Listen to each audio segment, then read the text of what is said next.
John, what does it mean, being from Manchester, for the kids to have this kind of event? I think it's remarkable. I never imagined in a million years I would walk from my house to an NBA event. When I played, it was so foreign.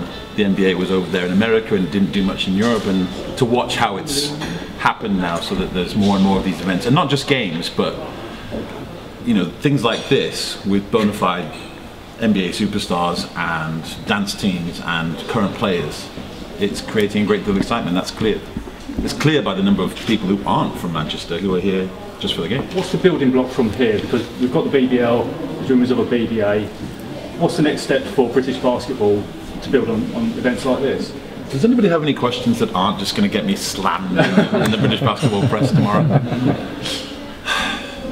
The story hasn't changed. There is no excuse. France just won Eurobasket. They are genetically identical to us. They had the same imperial ambitions, the same taking over parts of sub-Saharan Africa. They've got the same genetics as we do. And yet they've got a team made up of 6 players who are bona fide NBA stars, and a team outside of those stars who competes and wins in Eurobasket. We could have that. We lack infrastructure. It's still far too expensive to play basketball in this country. We lack quality coaching. And when the coaches here admit that, we'll make some progress. Does it help then that there are an increasing amount of players who are now migrating over to the NBA? Boateng's over there now, Pops is back over there, Lual's over there, Joel's over there. Is that in any way helping though? No, listen, it is amazing that most of the players you've mentioned there are unbelievably talented athletes. Lual, especially when you talk about him, he's phenomenal. We've never had anything like that. It's brilliant that he's there as an icon, but the real problem is what happens when you're a kid from Clapham, a kid from Moss Side, from wherever else, and you see the excitement of this, and you maybe take part, you see Lual Deng, one of those guys, and then you look around and you say, pop in my postcode, where can I play that's cheap with a great coach? And if it's not there, then all this is for naught. So there's work that has to be done. Do you think part of that could actually be down to the government possibly helping out in terms of education and putting that into the curriculum to say, right, let's get coaches in who are able to coach at teaching levels? It would certainly help if basketball was more than a 6-week effort within the curriculum, yes. But we've also got to face the fact that in these times when teachers are not really measured on how many basketball players they're producing, or even football players they're producing, some outside systems are going to have to be in place. It can't all be down to schools. Schools would be hugely helpful, but there's got to be more than that. John, what's the current state of your relationship with England basketball and British basketball? There's been talk of them reaching out a little bit. Has it got better at all? It's funny. It's amazing that with the Twitter handle of @Amaechi, people seem to find it very difficult to get in touch with them. So no. I've not heard from anybody, no.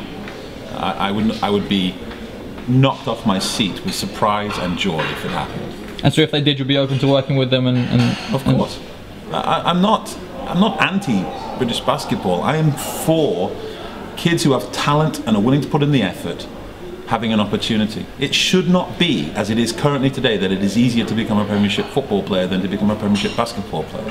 The difference being that as an average Premiership football player you get paid £7,000 a month or week, and an average Premiership basketball player you get paid £7,000 a year. Under that system, we can't beat France.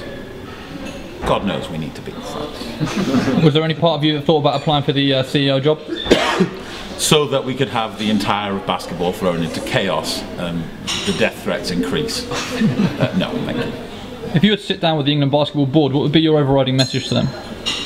Radical change. Now. Must happen. There's this tweaking around the edges. Sorry, we've got a little bit of tuberculosis. This tweaking around the edges is problematic. We can either be satisfied with tweaking away. I hope that isn't contagious. That's really impressive.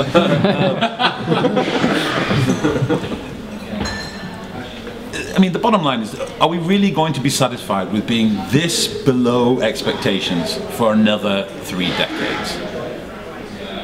I personally think every time I walk through the streets of Manchester or London or any of our other major cities, I'm tired of seeing kids who clearly have the capability, the potential, the talent to be outstanding athletes, and yet we're still mired in this situation where we can't compete.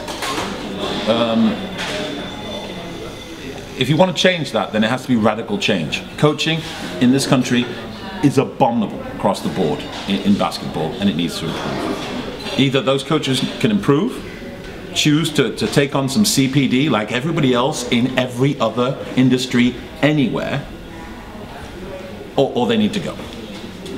You do that, then there's change. While we still think well-meaning will get the job done, we'll have to wait till the next time the Olympics is in London to have a team. Do you think London could get the Olympics again? After the experiences and what you saw down there, obviously you were commentating. Yeah. How did you feel of it was the whole brilliant. Olympics? I mean, I can't. I was on the local board, so it's not really fair to kind of say how brilliant it was. But it was amazing. Paul Dighton did an amazing job. I mean, talk about a group of people who couldn't be more disparate in their political. Anybody who knows me knows that I probably don't sit on the same side of the political aisle as Paul Dighton. But getting the job done was what was primarily our concern, and making it this outstanding Olympics that would inspire a country. It was not just a tagline, we actually meant it. Post-Olympics though, wouldn't you say the basketball legacy leaves a lot to be desired? Yeah, but I think if, especially for you, you can look back and you know that I said that to you before, during and after. You know, legacy doesn't just happen because fairies sprinkle glitter on us and we feel happy for a few weeks. It's infrastructure. It's infrastructure. If it isn't cheaper to play, if there aren't more places to play, if there isn't more quality coaching, then infrastructure is nothing. This is brilliant. The NBA being here, I feel such a ridiculous sense of joy walking out of my house, through my town, Manchester, to an NBA event here. I never thought that this day would happen. But this is for nothing if we don't put in something so that the kids who have been so inspired, the faces that you've seen in this crowd today, who have maybe for the first time have thought, wow, basketball, amazing. They're going to go to their schools, and if they're really lucky, there'll be a teacher there who likes basketball. And if not, maybe we lose them. They're going to look on the website and see if there's a club close. Now, they're in Manchester, they're lucky, there's mine. But what about if you came from somewhere else? We've got to create those pathways. Who was the best British basketball player you ever played against? I ever played against? Yep. Well, since I may not have done anything to really make people hate me in British basketball today, I'll just say this, that the best British basketball player ever is so far is Luol Deng. But he wasn't around when I played.